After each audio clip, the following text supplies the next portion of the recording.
Hello everyone, my name is Striker Discon. I am so glad to bring this nice video for you. As you see there, today I'm gonna teach you about 5 ways to end a conversation politely. What you have to do right now, you need to like this video and subscribe for more interesting video. Salut tout le monde, et non pas moi c'est Striker. Moi très content là avec vous, capable de marquer ça. Je dis à m'bral enseigner ou 5 façons ou capable finir une conversation qui très poli. Qui ça vous besoin faire? Ou besoin pour like, yes, do it right now. Like and subscribe for more interesting video. Pour plus vidéo qui intéressant.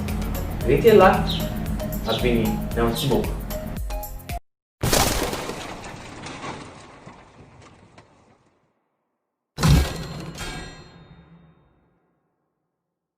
Okay guys, now I'm back to you. As I said previously, today you are going to learn 5 ways to end a conversation. I say end a convert. I don't say con, I say conversation politely. 5 façons pour capable finir une conversation qui est cool. When you finish to write or to chatting with your friend, maybe on WhatsApp, on Instagram, on Facebook, you can use them to finish the conversation. Ou capable utiliser yo les qui ou fin parler avec vos amis et ou braler, ou capable utiliser une phrase ça yo pour finir conversation. Okay? 5 ways to end a conversation politely. Now let's get the ball rolling. Pensez que ou pas oubliez pour faire ça, ou va abonner avec channel là pour plus vidéos dans blaguer ou va faire vidéo. Les vidéos c'est pour nous faire parler anglais like all native speakers. The first one is première façon c'est it was nice chatting with you. It was nice chatting with you. C'était vraiment agréable de parler avec vous. It was nice chatting with you. Could you repeat after me?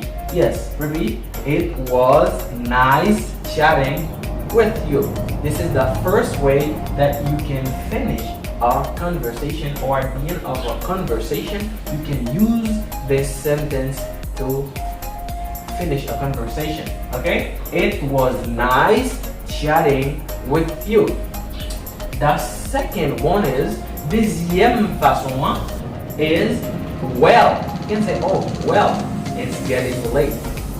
Oh, well, it's getting late. If you don't want to say it's, you can say it is. It is getting late. And oh, well, it is getting late. This is the second way to end a conversation politely. Ça, c'est deuxième façon capable de finir une conversation qui est très polie. You can say, well, it's getting late. Okay, now, thirdly is, anyway, I should get going. Anyway, I should get going. Yeah, t'as parlé avec ça maintenant, et bral aller, bral finir conversation, de ça, t'as parlé, on capable d'utiliser troisième phrase pour me dire ça. On capable dire, anyway, I should get going. De toute façon, on t'a supposé aller. Okay? Anyway, I should get going. Anyway, I should get going. This is the third way to end a conversation politely. Now, the fourth way is formal.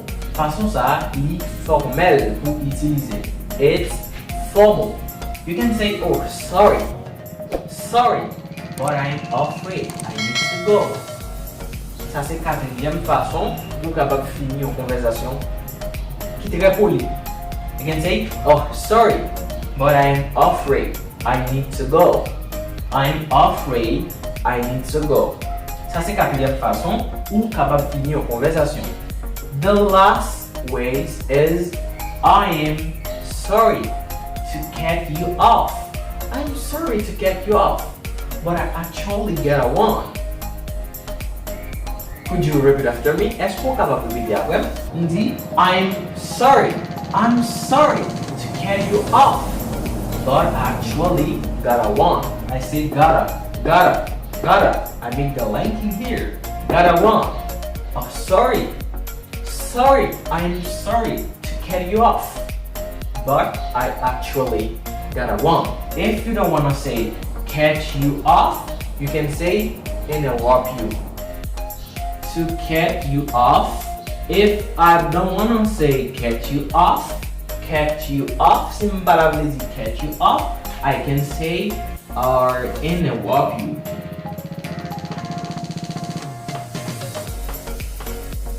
Interrupt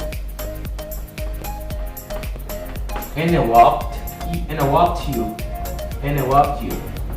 Yeah, interrupt you.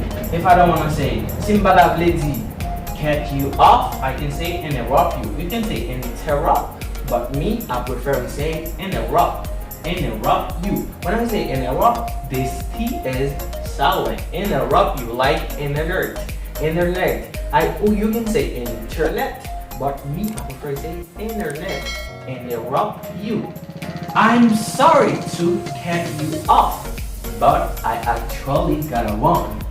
I'm sorry to interrupt you, but I actually gotta want. Ça c'est 5 façons ou capable finir une conversation qui très poli en anglais. Là vous finissez avec amis sur WhatsApp, sur Facebook, sur Instagram. I don't know. You can use this one to end a conversation politely. Now let's make a review for you. The first one was première façon c'était it was nice chatting with you. Well, it's getting late. Thirdly, is anyway, I should get going. Quatrième façon, informel, is formal. You can say, oh, sorry, but I'm afraid I need to go. Dernière façon, c'est I'm sorry to cut you off, but I actually gotta run. If you don't want to say cut you off, you can say interrupt you. I am sorry to interrupt you, but I actually gotta run. Ça c'est 5 façons ça yo, nous dévoter ba ou jeudi comment on capable finir une conversation très polie en anglais. Je pense que ou pas négliger faire ça, ou quitter un like, do it for me. Yeah, like, si vous pouvez faire ça et puis abonner avec la chaîne là pour pas rater yes vidéo n'a porté pour vous. It was a nice moment to carry or to bring this video for you. I think that you memorized this video. Thank you so much. See you next for